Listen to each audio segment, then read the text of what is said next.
Matapos mapalampas ang paglahok sa isang international tournament dahil sa kakulangan ng pinansyal, umaasa ang isang Filipino strongman champion na mas mapalakas pa ang suporta at exposure sa sport upang mas maraming Pilipino ang makatawan sa bansa sa international stage. Yan ang report ni teammate Jamaica Bayaca.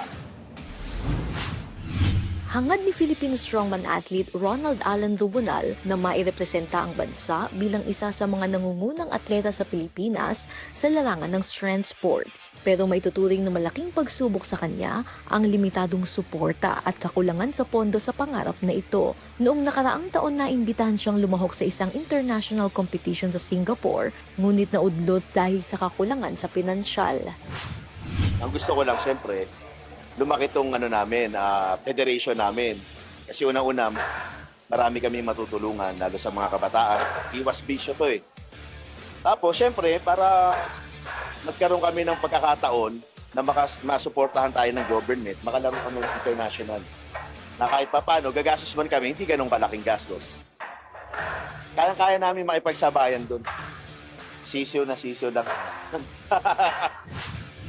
Matapos magkampiyon sa men's open category ng Nuclear Zilla 2026, patuloy ang paglahok ni Dubonal sa mga local tournaments. Ayon sa atleta, hindi lamang lakas ang kailangan sa strongman, mahalaga rin ang bilis, disiplina at tamang teknik sa bawat event. Nagsimula muna ang 43 anyos na mag-powerlifting noong taong 2000s bago lumipat sa strongman noong 2017. Lumahok na rin ito sa ilang mga bodybuilding competitions noong 2009. Pinili ni Dubonal na pagtuunan ng pansin ng strongman dahil sa mas malaking hamon na inaalok nito.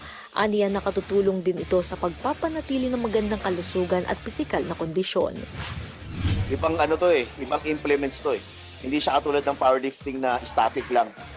Ito kasi may mabigat kang dala, then imumove mo siya ng mabilis. Dito sa sports na to, hindi lang kailangan ng lakas, kailangan mabilis ka rin.